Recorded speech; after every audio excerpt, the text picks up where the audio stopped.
nossa convidada de hoje, Daniela Santiago, depois do microfone, mas eu tenho aqui uma cálcula. Quando o currículo é longo, naturalmente vou demorar, faz favor, um pouco mais, mas vou passar a fazer a apresentação. Falta aqui um prémio, mas isso, que será só por Daniel. Já vamos falar, obrigado. Senhor Filipe, o professor, faz assim, obrigada. Já está ligado? Sim. Não. Já está. Mais perto. Este não? Sim. Isso. Daniela Santiago é jornalista e trabalha na RTP desde 1996.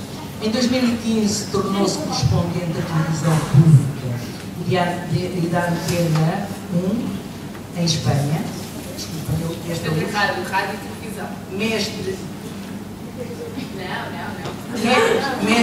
em Comunicação, Cultura e Tecnologias de Informação, onde foi doutorando em Sociologia. Obteve o título de especialista em jornalismo no Instituto Politécnico de Lisboa. Foi docente do mestrado e da licenciatura em jornalismo na Escola Superior de Comunicação Social. Como, eventualmente, colega da Cristina Ponte, pronto, que esteve aqui connosco. Pelo menos com uma turma. Qual foi a turma que esteve com a professora Cristina Ponte? Não estão cá, são os do desporto. Então, Cristina Ponte, doutora Rita. Como jornalista, fez a cobertura de acontecimentos mundiais marcantes em diferentes pontos do mundo. Foi repórter parlamentar, apresentadora de diferentes serviços noticiosos na RTP3 e na RTP2 e co-apresentadora de programas do programa Parlamento. Academicamente, dedica-se aos estudos dos efeitos da projeção mediática em situação de tragédia. Entre várias distinções, foi galardoada com o primeiro prémio de jornalismo, Direitos Humanos e Integração, atribuída pelo Alto Comissariado de Display, Imigração e Diálogo Intercultural e pela Comissão Nacional do Unesco em 2008. É autora de 3 livros, O Conforto da Televisão, o tal já são mais felizmente, Uma Visão Diferente sobre a Tragédia de Entre os Rios, O Inferno no Paraíso, 15 Dias no Sri Lanka. Aliás, eu abro aqui um parênteses para dizer que uma vez uma entrevista sua no jornal, em que diz que depois de ter feito esta entrevista nunca mais foi a mesma pessoa. A cobertura desta entrevista foi o que passou, o que presenciou, do que viu das pessoas que procuravam os seus entes queridos no meio da tragédia do tsunami e depois dos corpos que viu que era necessário queimar, etc. Tudo o que viu transformou de facto uma pessoa que é hoje também muito mais sensível às questões que hoje muitas vezes valorizamos e que não vale a pena valorizar. Tocou-me imenso o seu depoimento sobre o que viu e como se transformou. E tem de facto vários livros editados. Eu sou leitora da professora Daniela Santiago há tempo. O último livro que li e que tenho aqui, autografado, porque não estive no lançamento, foi este. Que é A Tempestade Perfeita. João,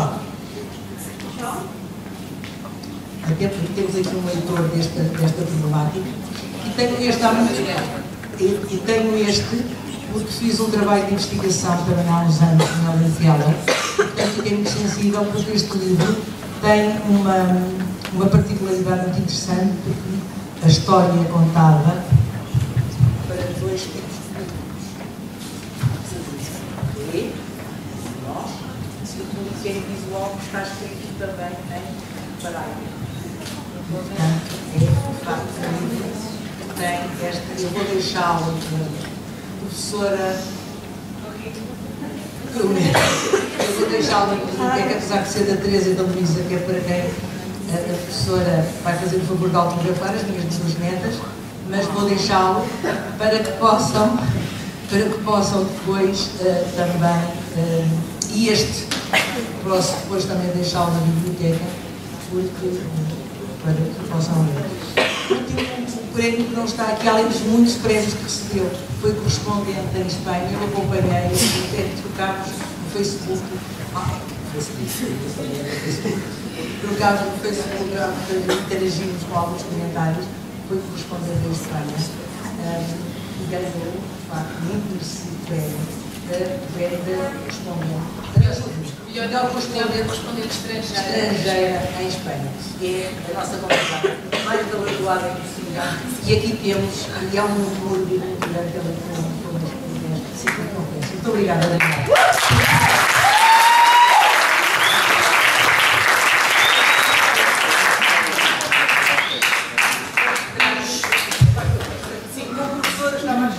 Ora, vamos ver se o microfone... Eu normalmente não preciso de microfone, mas estou bastante ainda meio adoentada de uma infecção respiratória por causa do ar-condicionado no estúdio. Desligar. Como? Já vi. Como? Talvez as melhoras. Obrigada. Já estou melhor. No nosso caso, é que trabalhamos com a imagem e com a voz, é uma chatice, porque parecemos, se estamos inchados ou afónicos, é muito complicado. Então ontem fui comentar a atual situação em Espanha, lá a RTP, que até tem que estar uns dias em casa para melhorar, e pronto, estava com esta voz, que não é a voz com que os telespectadores normalmente me conhecem, mas eu julgo que vai dar para me entenderem. Agradeço muito à professora Paula, ao Instituto, agradeço muito o facto de estar aqui e com uma plateia tão atenta, que eu gostaria, acima de tudo, que me colocasse questões, porque eu não gosto nada de fazer monólogos, mas gosto de colocar questões, abrir o debate, principalmente numa era em que tempos que vivemos muito complicados. Eu já fiz um pouco de tudo na minha vida profissional na RTP. Eu estou há 26 anos na RTP, portanto a esmagadora maioria de vocês não tinha nascido, ainda nem os vossos pais imaginavam ter-vos. Já eu andava de microfone na mão e passei também por um tempo em que a tecnologia mudou completamente. Para vocês terem uma ideia, eu fiz a universidade praticamente sem computador, havia um computador que começava a trabalhar. Mas eu comecei a trabalhar numa rádio local aos 15 anos, numa rádio regional, ainda no tempo das rádios piratas, eu escrevia numa máquina de escrever. Eu tive o meu primeiro telemóvel quando entrei para a RTP, em finais de 1996. Não havia internet. Portanto, vocês imaginem o que era a vida nessa altura e o que era ser jornalista nessa altura. Eu lembro-me de ir para a Rússia e ter que ir a correr com uma cassete na mão, a uma hora definida, que era o tempo de satélite que nós tínhamos, para, através do satélite, enviar a peça para ser emitida aqui. E se eu chegasse 5 minutos depois, o tempo de satélite já tinha acabado, eu já não conseguia. Às vezes estava a peça a vir e por 1 minuto o satélite caía e aquilo, o nosso trabalho morria ali, porque a peça não tinha acabado, demorava o tempo, exato, 2, 3 minutos que duravam. E hoje em dia é um ficheiro da internet e já está. Hoje em dia eu entrei em direto pelo meu telemóvel. Portanto, eu faço diretos com o meu telemóvel. Eu, quando fiz o tsunami no Sri Lanka, em 2004, nós levámos 2 malas de material, que aquilo parecia o fim do mundo, não é? E hoje basta um telemóvel, um smartphone, para fazer jornalismo, não é? E isto tudo fez com que as coisas mudassem. Vivi, de facto, os últimos... já voltei ao ano, mas, portanto, vivi 7 anos em Espanha, onde estudo, onde continuo a acompanhar a vida e a atualidade política. Regressei por minha decisão, por questões pessoais e familiares. Quando somos jornalistas, não temos direito a nada. Não temos família, não conseguimos marcar uma consulta de dentista ou um ginásio. Eu nunca sei o que é que vou fazer no dia a seguir. Tirando o vosso colega que está a dormir e ouvir música. Que vergonha! Olá! Ir lá uns pontos. Mas, dizia eu, isto já é a minha capacidade de professora a falar. E, portanto, a tempestade perfeita, por exemplo, é uma coisa que poderia ler-se perfeitamente agora, que é a extrema-direita a chegar ao poder. Em Espanha nunca esteve tão perto e aqui também poderá acontecer isso.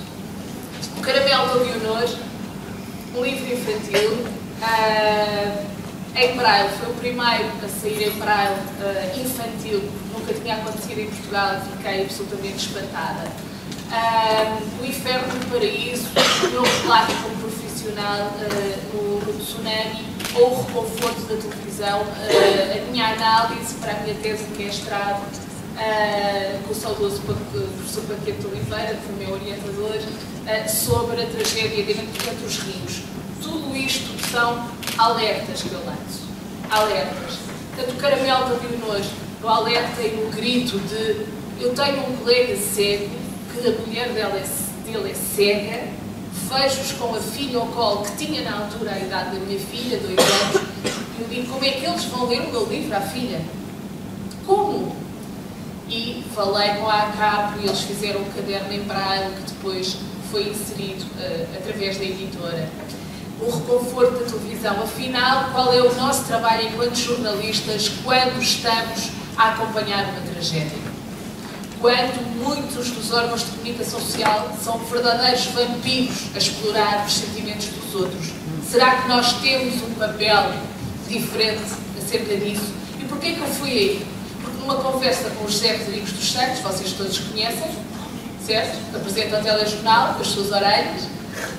Não sabem quem é, mas eu diria que é o apresentador de notícias mais conhecido de Portugal, da televisão portuguesa. Ele dizia-me que uma vez tinha estado a acompanhar uma tragédia, ainda ele era muito jovem, trabalhava para a BBC em Londres, em que tinha havido um naufrágio no rio Tamisa e tinham morrido 2 irmãos portugueses nesse naufrágio. E ele no dia seguinte foi entrevistar o outro irmão e os pais. E quando chega à casa, o irmão diz-lhe, olha, desculpe, pode esperar um bocadinho enquanto eu acabo de ver o noticiário.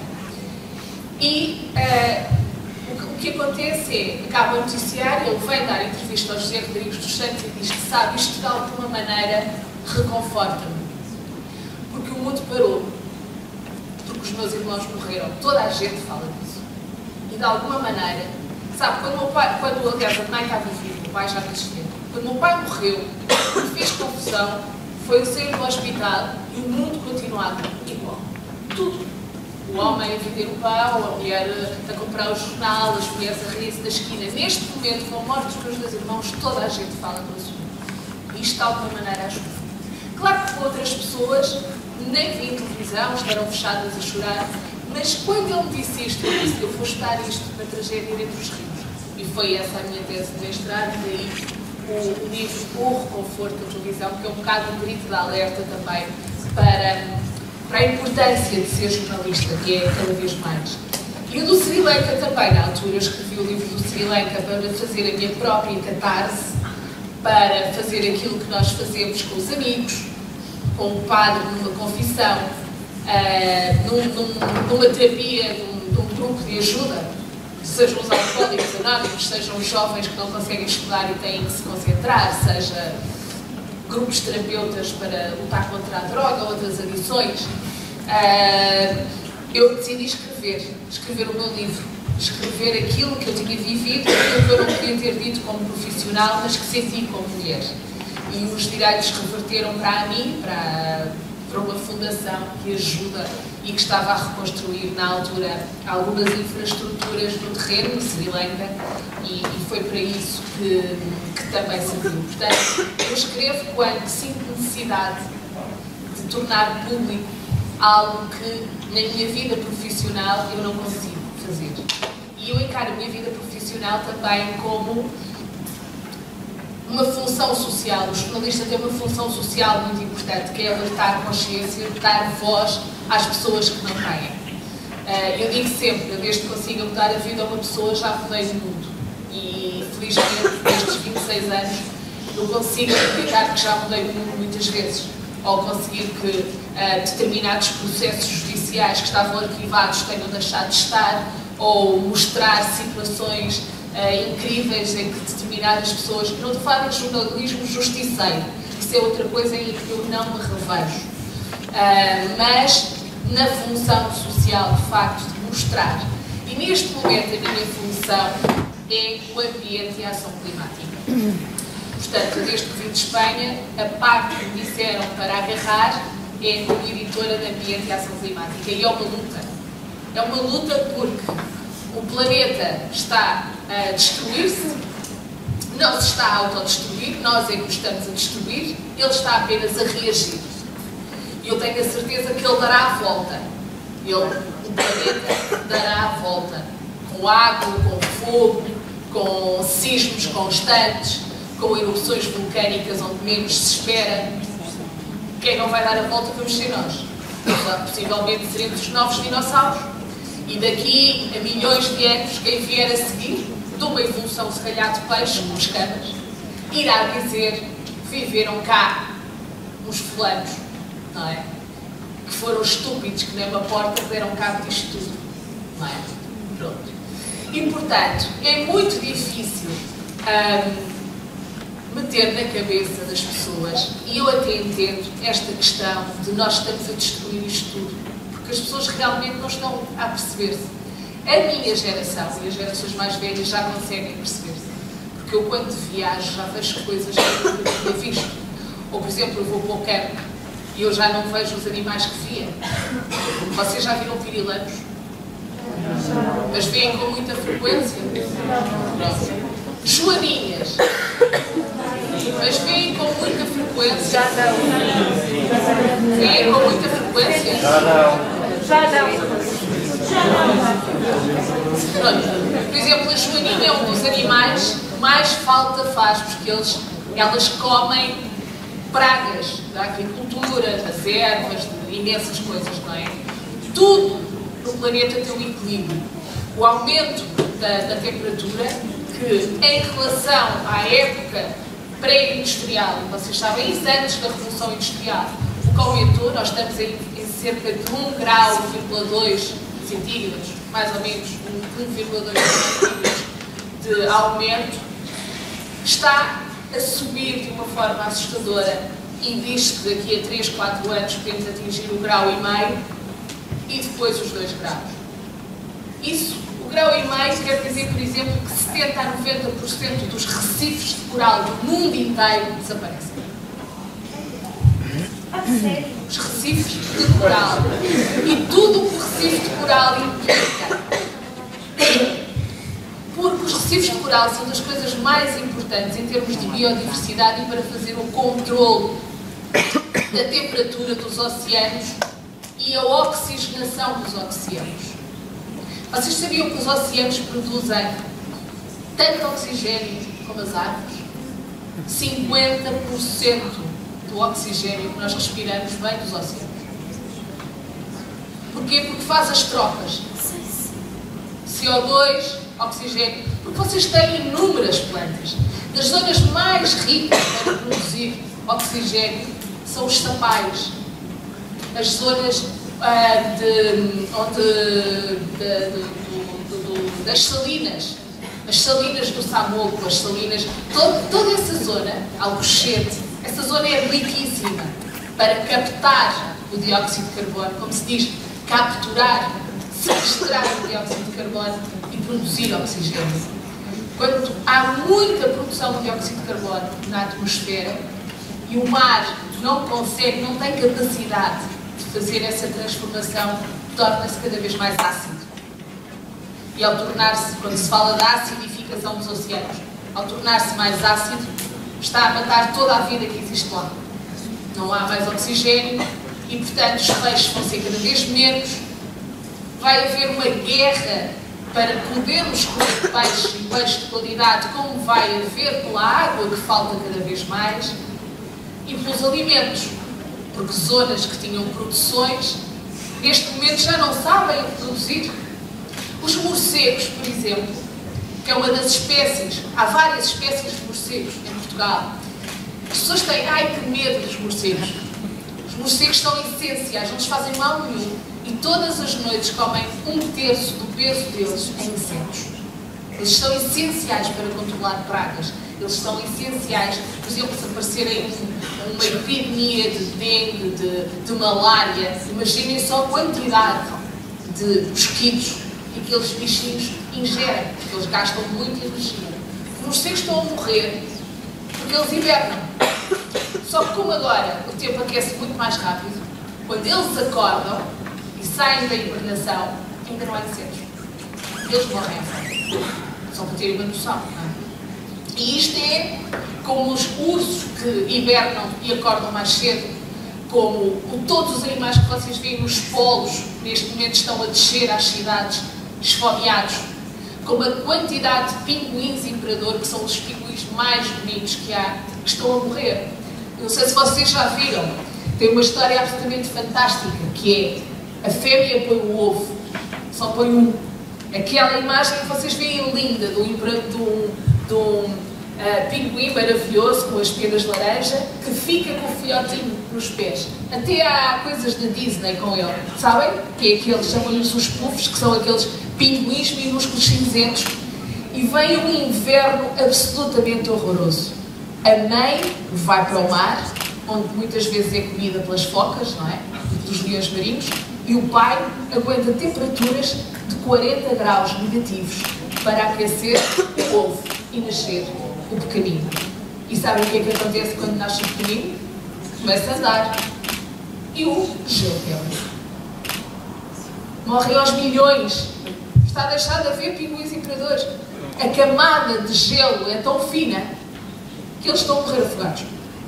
Os pais safam-se porque já sabem nadar e têm penugem e têm penas que os protegem, não é? Os bebés não. Portanto, em pouco tempo vamos deixar de ter pinguim imperador. Não sei se viram, eu fiz essa reportagem, a quantidade de pinguins do mar que apareceram nas praias, mortos, ali na zona da Ericeira, isso tudo. As correntes mudaram tanto, já são tão quentes, o peixe vai para profundidades muito maiores. Eles têm que comer todos os dias pela energia que gastam, não conseguem comer. Vêm as tempestades, morrem e são atirados para a praia. Apareceram aos 300, 400 aqui na Ericeira. Portanto, há uma transformação em curso, com espécies a desaparecer todos os dias, que é uma coisa absolutamente inacreditável. E todas elas são essenciais para o equilíbrio do planeta. Todas. Uma delas é o tubarão.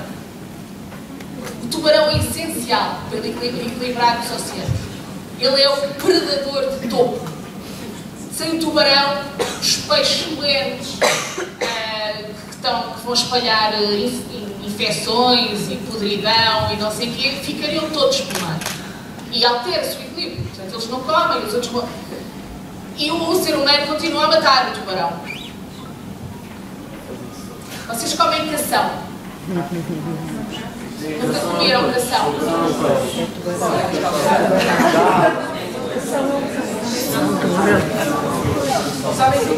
Tintureira.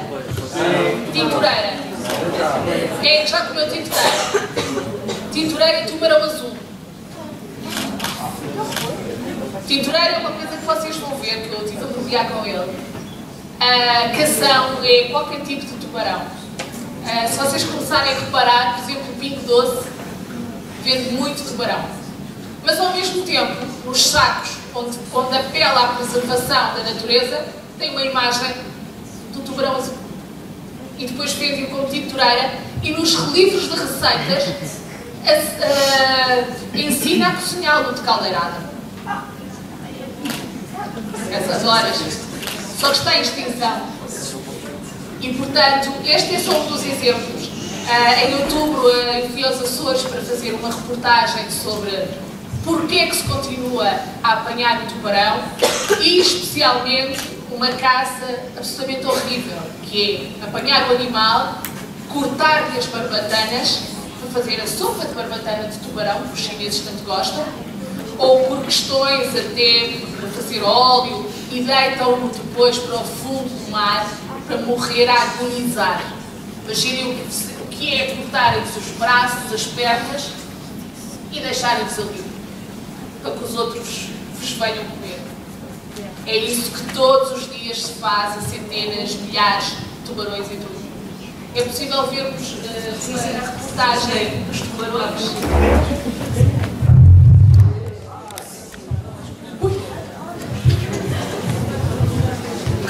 só se deixarmos de consumir é que deixarão de caçar, não é?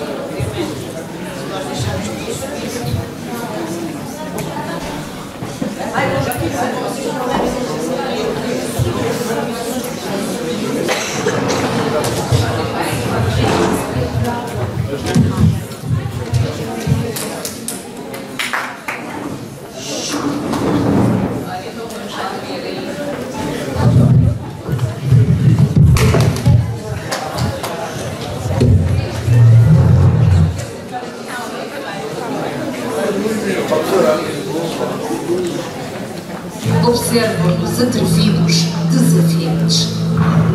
São os senhores dos mares. Os oceanos dependem deles. À mesa no prato, talvez já tenha comido, chamam-lhe tintureira, a outros cação. Agora já sabe que quando o jantar de cebolado ou encaldeirada está a comer tubarões em risco de extinção.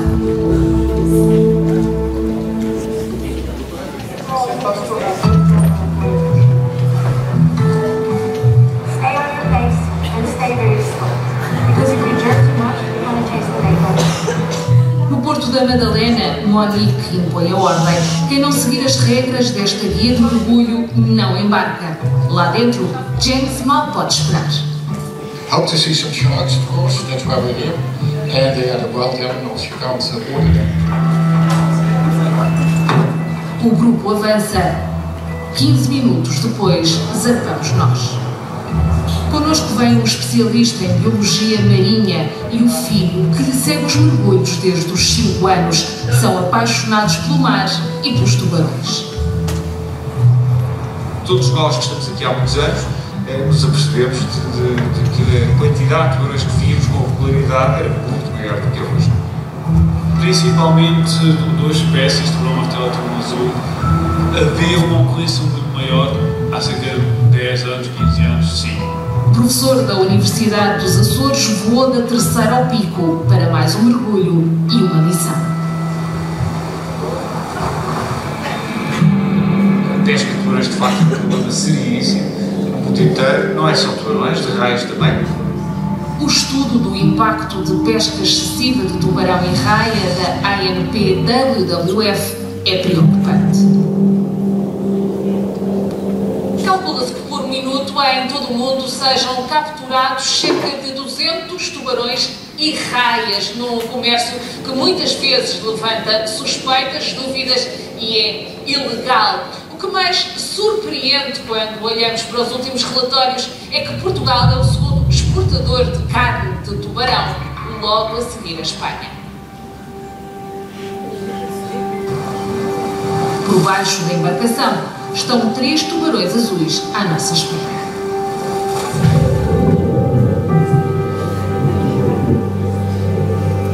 Quase não se desviam, tentam morder a câmara. Os guardiões, os maiores predadores dos oceanos, mantêm estes ecossistemas únicos, mas enfrentam a extinção. Das 117 espécies conhecidas nas águas portuguesas, quase metade está ameaçada.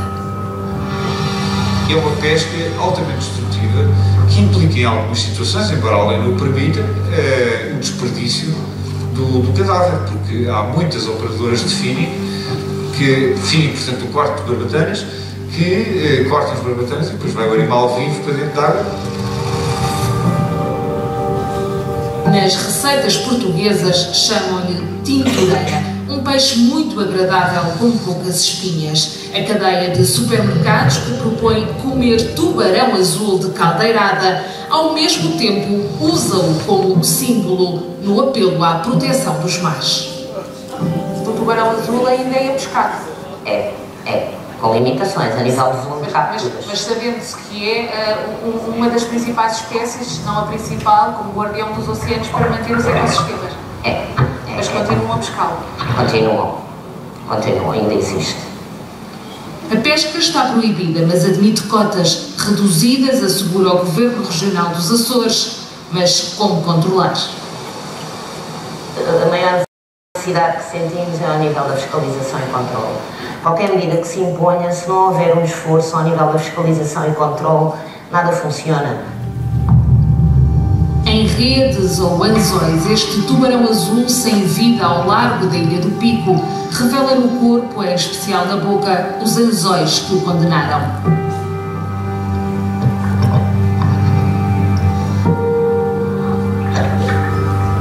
Num oceano implacável, o homem é o maior inimigo.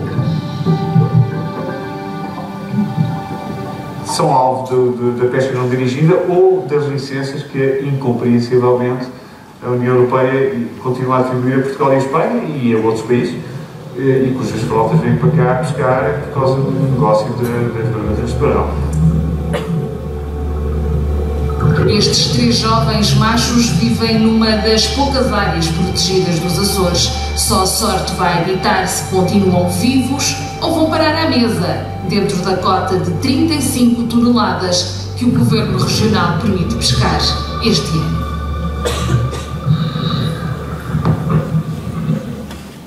Portanto, este é, entre aspas, um grito de alerta, não é? Podemos ver o dos corais. Vamos ver o que eu aproveitei, que não é este, vamos ver o que eu aproveitei quando estive no Egito a acompanhar a cimeira da COP, não é? A cimeira do clima, e consegui um dos maiores recifes de coral do mundo e também um bocadinho o exemplo do que está a acontecer, não é? E acho que é através destas coisas que nós vamos conseguindo alertar e perceber o que é que está em causa. Vamos só ver estas coisas recifes e também verem as figuras que eu faço, não é? Porque eu sou daquelas jornalistas que, se é para aparecer, é como se está no terreno, não é? Portanto, este é o outro exemplo. A viagem é curta em distância, mas torna-se longa por pararmos em todos os controlos policiais. Sharm el-Sheikh é uma cidade muralhada com segurança reforçada. Para chegar a Ras Mohammed, a 52 km, as redes ficam para trás, numa paisagem quase bíblica, rodeada pelas montanhas do Sinai. O Parque Nacional de Ras Mohammed é o mais importante de Sharm el-Sheikh. Em poucos anos, se o clima continuar a aquecer, o que se vê lá dentro desaparece.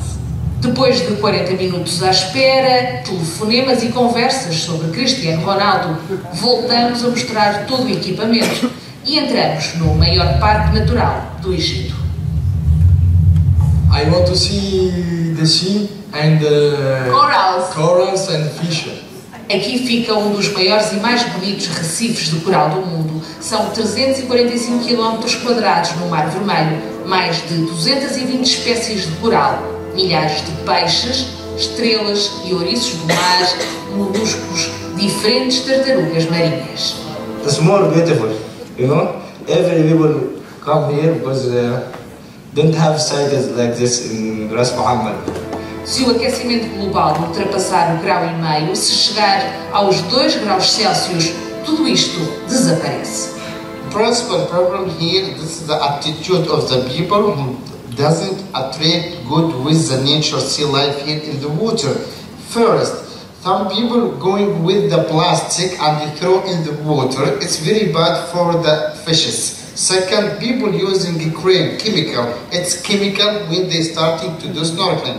Then the chemical go with the water mixed, also bad for fishes. Os recifes de coral são uma das maiores preocupações de quem quer salvar o planeta, vitais para o equilíbrio dos oceanos, para a captação de CO2. Tudo isto pode desaparecer, não só pelo aquecimento global, mas também por nós, por todos os turistas que deixam plásticos, por todos os pescadores que deixam anzóis e redes no oceano. O Parque Nacional Ras Mohammed, aqui na Península do Sinai, foi a primeira área marinha protegida da África e do Médio Oriente. Tarek, guia neste paraíso, diz que é preciso muito mais. The people who they standing above of the corals, it's very bad also touching the corals because the coral is very sensible. It takes long time to regrow. 1 centimeter take 10 years to grow. It means 10 centimeter take 100 years. Na areia amontoam-se pedaços brancos, coral morto. No Sinai, região sagrada para judeus, cristãos e islâmicos. Há quem já não tenha fé.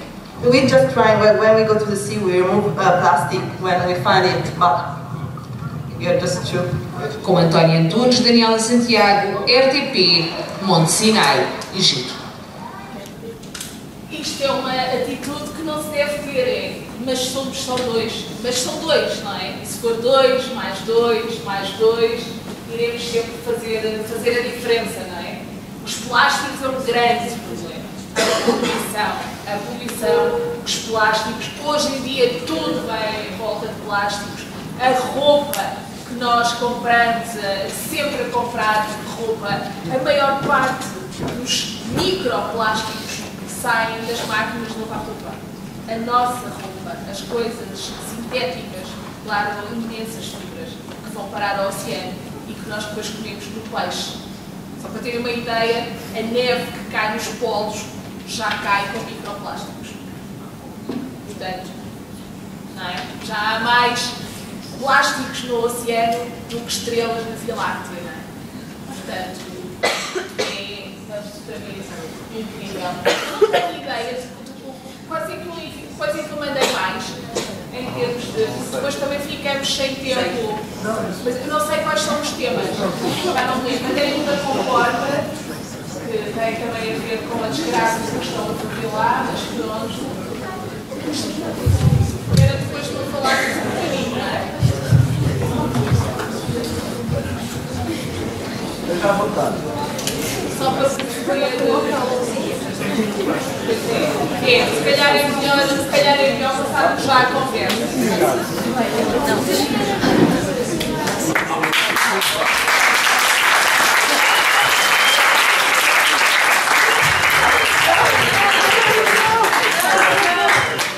Vocês sabem em termos de aproveitamento das águas residuais.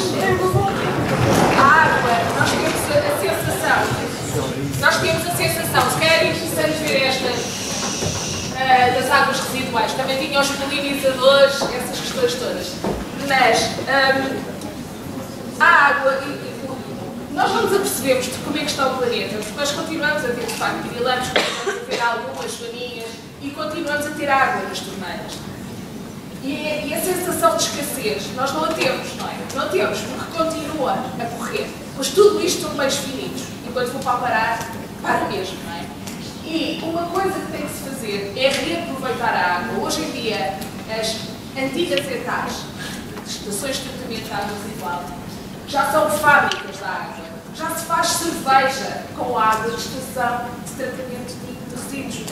Só não se pode consumir publicamente por uma autorização legal, mas quem trabalha lá já a bebe. A questão é que nós estamos a deitar água tão pura para o mar, que deveria ser aproveitada, e deveria ser aproveitada para lavar ruas, para regar jardins, para tudo isso. O Algarve já faz algumas coisas dessas na área dos campos de polvo e tal.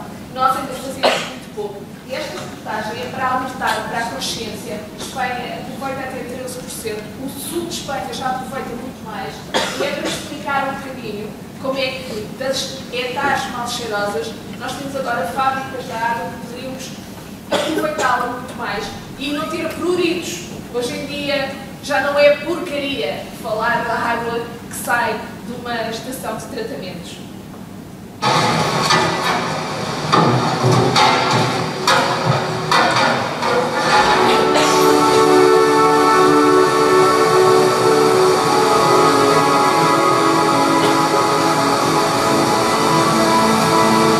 Deletar para a fábrica de água. De depósitos de esgoto a céu aberto para uma cobertura verde integrada na paisagem, onde o odor que nos invade é das ervas de cheiro.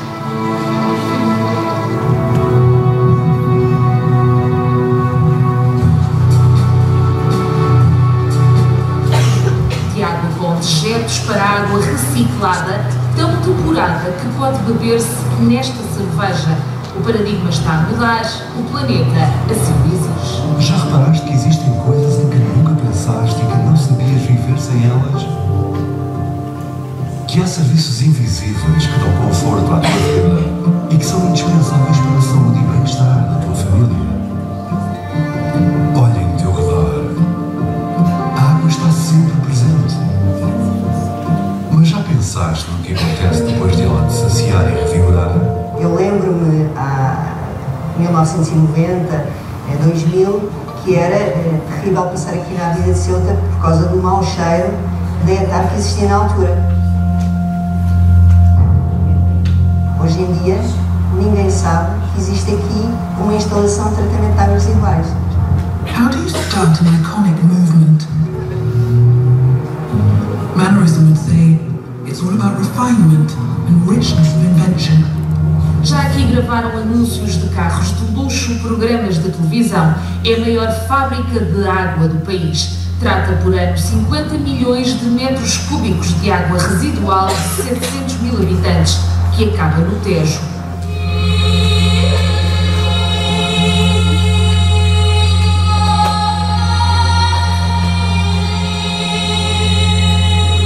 Apenas uma parte é reutilizada para regar este jardim.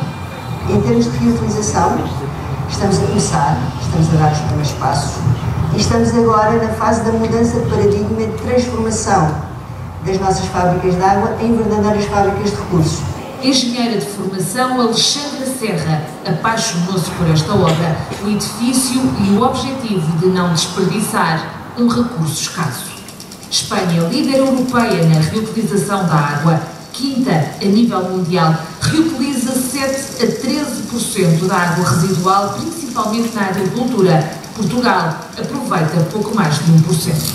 Aqui entra a água residual produzida numa parte significativa da cidade de Lisboa, que vem pelo Caneiro de Alcântara, entra nesta instalação, nesta fábrica, e temos aqui as várias etapas de tratamento dessa água residual até ser descarregada no estuário do Tejo. Deste processo saem lamas que são valorizadas na agricultura, energia que em algumas fábricas de água, como a da Guia em Cascais, a torna quase autossuficiente, e água. Água que, face às alterações climáticas, a secas mais intensas e duradouras, não pode ser usada uma única vez. Não faz sentido nenhum utilizar água potável para lavar ruas, para lavar carros. E na agricultura, basta contactar a entidade gestora, a autarquia, para encontrar a melhor solução técnica e saber o quão depurada deve estar a água residual. Se for para morangos, que é uma cultura que tem um fruto que tem contacto direto com a água que está a ser utilizada para rega, a exigência é maior. Se for, por exemplo, para batatas que estão enterradas no solo, a classe da água reutilizada já tem uma exigência distinta. Uma diretiva comunitária estabelece as regras para a classe de água reutilizada nas culturas. Em Portugal, desde julho que não se exige licença para reutilizar para uso próprio águas residuais. À semelhança do que acontece em 300 mil metros quadrados de relevado aqui no Parque das Nações, também a Jornada Mundial da Juventude, que vai acontecer aqui, vai aproveitar a água residual tratada desta fábrica de Beirolas. Numa primeira fase, uma zona de rega para relva e futuramente para comprar de sequeiro. Estamos a falar de uma água não potável, na classificação das APRs de classe A, ou seja, a melhor qualidade que podemos ter em água para reutilização, completamente segura para a utilização em rega em espaços verdes públicos. Na economia circular da água, Portugal já é um caso de sucesso internacional. Falta virar mentalidades, valorizar e confiar.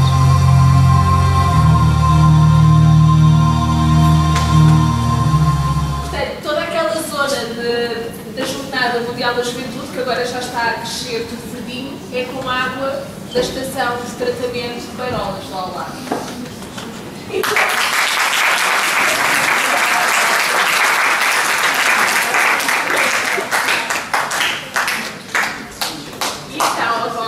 Acima de tudo, porque havia 1 milhão de coisas para falar, milhão.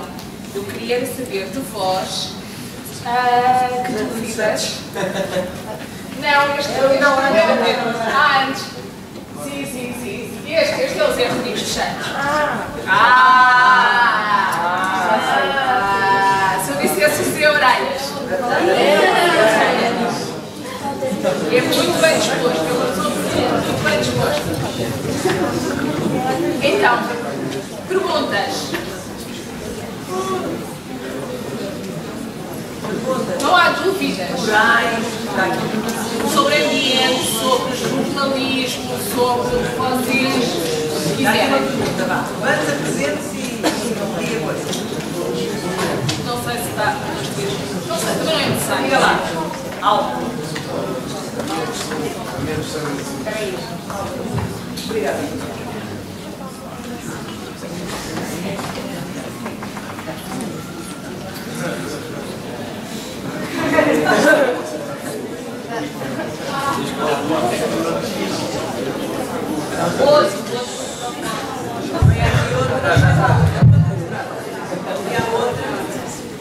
Muito bem. A minha questão é simples. Eu gostaria de saber, nós, como alunos e seres humanos simples, o que é que nós poderíamos fazer para evitar esta situação? Estar atentos a tudo. Tentar reciclar o máximo possível, consumir o necessário. Hoje nós temos muito tentação para o fast tudo. O fast food, o fast vestir, usar, deitar fora, não é? E se calhar às vezes investir mais numa boa peça do que comprarmos várias peças que depois vamos desperdiçar. Que estamos, ao estar a comprar mais, a contribuir muitas vezes para a mão de obra infantil, ilegal, em países onde se exploram as pessoas, não é? Esse seria outro tema que nos daria muito para a conversa, a exploração, a questão dos migrantes, do racismo, da xenofobia, tudo isso, e muitas coisas que estarão em causa com o ressurgimento de alguns movimentos e partidos políticos que agora se afirmam, mas como jovens vocês têm um papel importantíssimo em escolher aquilo que comem, em escolher aquilo que consomem, em falar com os vossos pais e amigos que são mais velhos e explicar-lhes também que, por exemplo, em vez de comprar várias garrafas de água, usar a água da torneira, que é ótima para beber, em vez de usar determinados produtos, optar por coisas mais naturais, mais saudáveis, procurar produtos que não são testados em animais, por exemplo, que é uma coisa absolutamente horrível. Os animais, infelizmente, são muito necessários para a questão da medicina, mas na questão da estética, e só da estética, já há muitas maneiras de fazerem muitas. Não fica em causa a nossa vida, a nossa qualidade de vida, a nossa saúde. Já há muitas formas de fazer. Não usar belos, não fazer escolhas saudáveis, por exemplo, a fruta. Consumirmos o que é da época, procurarmos consumir o que é nosso. Eu sei que é difícil, porque muitas vezes o que é mais saudável é mais caro. E essa é uma luta, não é? Sendo que não temos que muitas vezes, agricultura biológica. Não. Se nós formos ao mercado da nossa região e comprarmos aqueles que nós sabemos que são mesmo agricultores, porque há pessoas que estão no mercado que muitas vezes compram também a grandes revendedores e aquilo vem tudo do mesmo, que está no continente, vem do mesmo. Mas se conhecerem pequenos agricultores locais que vendem no mercado, não estarem a comprar, estão a comprar algo que eu digo-vos que será de certo mais saudável, mesmo que eles usem alguns pesticidas, será mais saudável, porque isso é muito revelado. E estão a ajudar também a economia local. A questão dos plásticos é essencial. O plástico atirado para a rua, atirado para o mar, demora décadas e décadas e séculos a desaparecer. É uma coisa, vocês não têm ideia, há países que têm verdadeiros cemitérios de toneladas de roupa. O Ghana, por exemplo, são toneladas de roupa.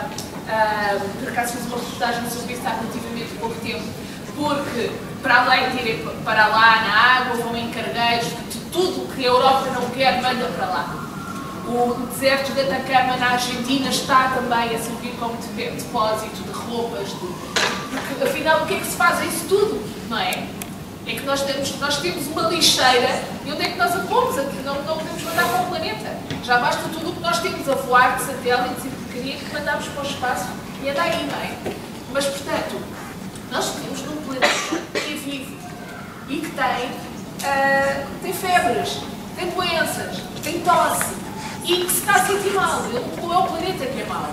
Quando há mais sismos ou quando os vulcões entram, eu acompanhei, estive lá no vulcão de La Palma, não é? Estive a 1,5 km de distância, que era o possível para estar, e aquelas pessoas ficarem sem nada. É absolutamente assustador. A corrente de lava era mais alta que este dentro. Aquelas casas não iam ser cobertas, não. A corrente vem, vocês estão a ver uma casa assim. Porque o que vem por baixo, que nós não vemos, é fogo. E então destrói e elas desfazem-se, não é? E aquela gente não teve tempo para nada. Isto é o mundo, isto é a natureza. Há coisas que nós não podemos combater e ele irá agir. Mas há outras coisas que nós temos que contribuir. As espécies, a crise dos polinizadores, que são... Nós precisamos das abelhas. Sem abelhas não há fruta. É 70% das culturas que nós temos em Portugal precisam de polinizadores. Nós já chegámos ao ridículo de já haver pessoas que emprestam colmeias. Ou seja, andam com uma carrinha com as colmeias. Chegam ao sítio, espetam com as colmeias 3 semanas. As abelhas fazem o trabalho dela. Vão para outra quinta. Os chineses que deram cabo de tudo, andam eles com o pincel. Vão às plantas, tentam tirar as partes femininas assexuadas, vão para os frutos, e eles com pincéis. Nós chegaram ao ponto disto. Eles já não têm polinizadores. Depois vêm as pragas. O aumento da temperatura mata-as.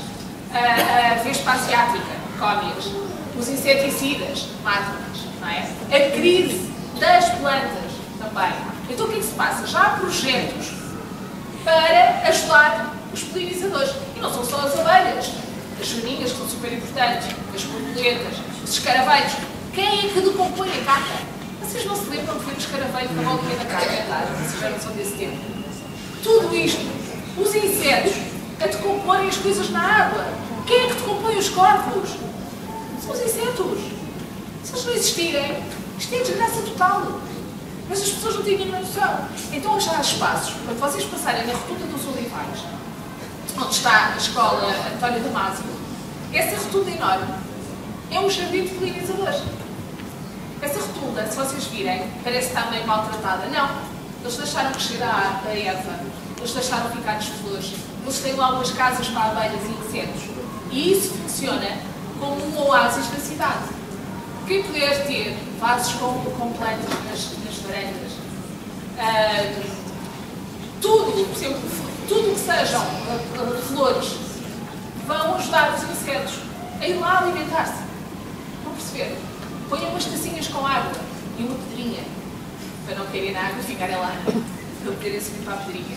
Portanto, quem tiver terraços, jardins, não se esqueçam que tudo o que vocês têm ali pode ajudar essa vida toda. Não há nada melhor para os agricultores que minhocas. As minhocas são a coisa mais fabulosa para construir buracos pela terra, onde a água se infiltra, por onde as raízes crescem. Percebem? São trabalhadores minúsculos que não recebem subsídios para nada e nunca tiram famílias. Então porquê que os agricultores têm que acabar a fazer? Também fiz uma reportagem sobre isso. Já não passam as máquinas a arrasar tudo. Mas deixam que o antigo campo se vá renovando e já cultivam por cima. Claro que eles fazem isto porque acabam por não ser muito rentável, estão a fazerem algum tempo. Mas porquê? Para reconstruir a terra. Porque a terra está toda arrasada, não é?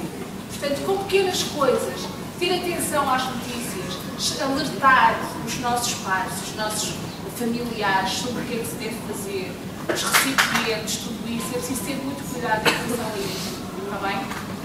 Pequenas coisas, mas ajuda.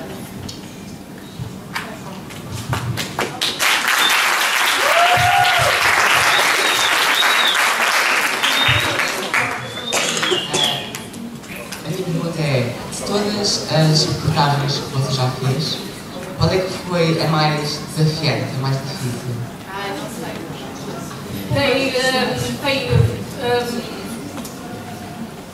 Há diferentes níveis. Há o desafio do cansaço, há o desafio psicológico, há o desafio... As mais difíceis em termos psicológicos foi um tsunami, que tive quase 3 semanas a ver mortes todos os dias. Foram vários atentados que fiz, entre eles Barcelona, o atentado de Nice, onde morreram quase 90 pessoas debaixo do caminhão. E eu cheguei lá, ainda estava lá o caminhão, e o caminhão parou por causa da carne metida nos rodados, deixou de parar. E estar ali no passeio dos ingleses de Nice, ver as marcas, ver os brinquedos das crianças que ficaram lá. Muitas vezes depois é pior andar com os familiares à procura e dar com os mortos. Portanto, estar em África, fiz várias grandes reportagens em África, Senegal, Mali, Mauritânia, República Democrática do Congo, Suazilândia, ter crianças ao colo que morreram no dia a seguir e não pude fazer nada, tinham a idade da minha filha. Muitas por estupidez, por acreditarem em bruxaria, por preferirem vender o porco e não darem alimentação com proteínas aos filhos. Então aqueles meninos que vocês veem africanos com umas barrigas enormes, quase sem cabelo, loirinhos, é falta de proteína. Portanto, lembro-me de fazer uma entrevista com uma menina ao colo, ela só queria colo e morreu. Ela precisava de uma transfusão de sangue, os pais eram jeovás, não deixaram. Havia uma pessoa compatível lá no acampamento, não deixaram e ela morreu no dia a seguir. Essas gostaram, e a partir do momento em que eu fui mãe, já me gostava muito, gostou-me ainda mais, não é? Depois, em termos desafiantes, grandes crises, a crise na Grécia, quando foi a crise deles quererem deixar a União Europeia, quando fecharam os bancos, a crise na Catalunha, onde eu passei meses com eles a quererem ser independentes, tudo o que fiz em Espanha, adorava fazer os jogos com o Cristiano Ronaldo, estive muitas vezes com ele e portanto o que eu gosto mesmo é do desafio de fazer coisas muito diferentes. Estar em Timor-Leste quando foi a independência, já ter tido estar em Nova Iorque quando foram os 10 anos do 11 de setembro, não estive no 11 de setembro, mas estive 10 anos depois com pessoas que passaram por aquilo. Sei lá, tanta coisa que eu até me esqueço. Portanto, é tudo, depende, não é? O vulcão também me mexeu muito comigo no sentido da nossa incapacidade em relação ao que não dá para fazer nada, não é? Portanto, tudo tem a sua dose. Há uns que foram mais desafiantes por um lado, outros que foram mais desafiantes por outros.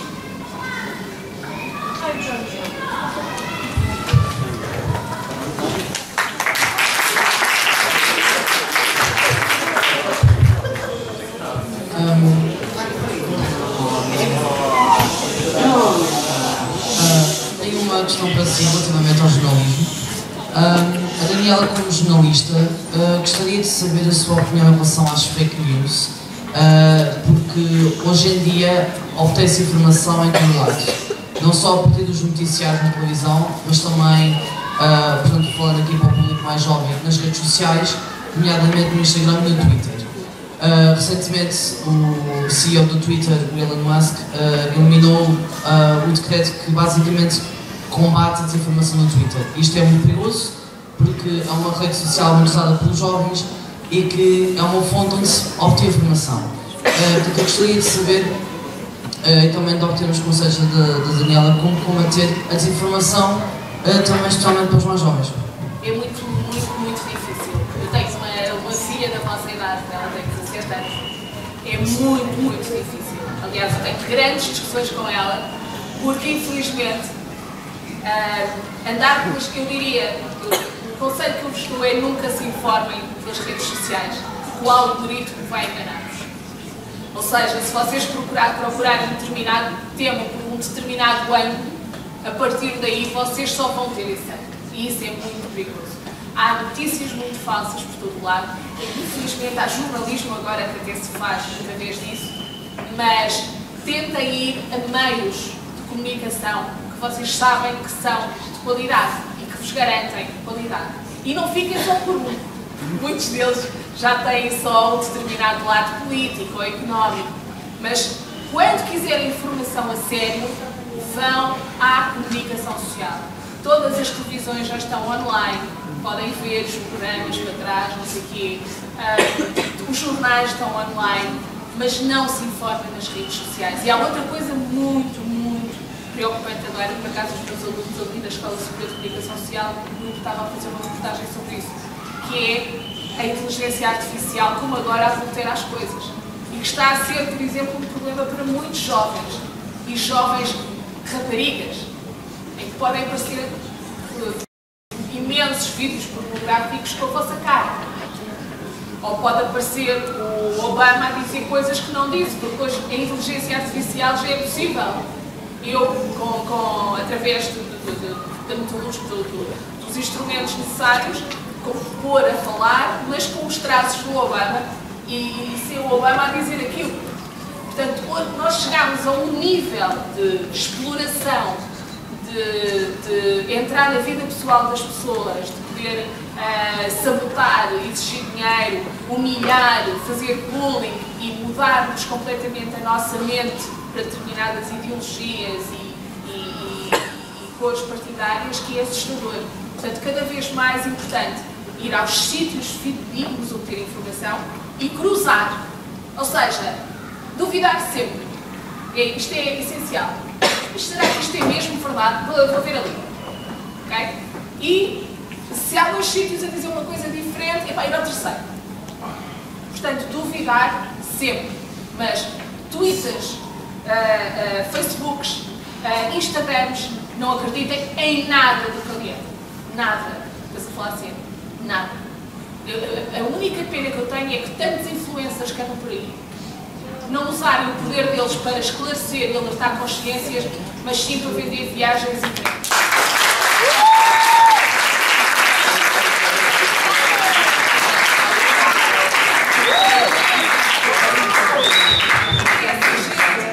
E essa gente tinha um prazo. Não era como os iogurtes. Não, aquilo era para mim, era como nem o peixe que dura de um dia para o outro. Eram exterminados, principalmente elas. Eram totalmente exterminadas. Há pessoas que são influencers que aquilo não servia nem para andar ali para o mato. Vou falar sempre, mas isso daria para...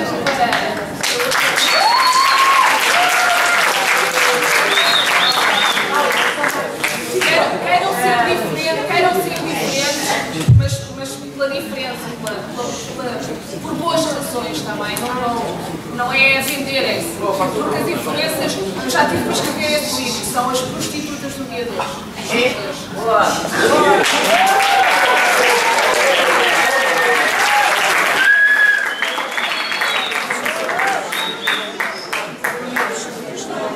A Andreia e a Matilde são estas estão com vergonha. Usar aqui uma questão que tem a ver com... Gostavam de falar um bocadinho mais sobre a sua experiência no tsunami, não é? No tsunami. Então vocês sabem que foi o tsunami no Sudeste Asiático. O tsunami no Sudeste Asiático deve ter sido um dos maiores eventos naturais, catástrofes naturais que provocou mais mortes dos nossos tempos recentes, que nos lembramos, não é?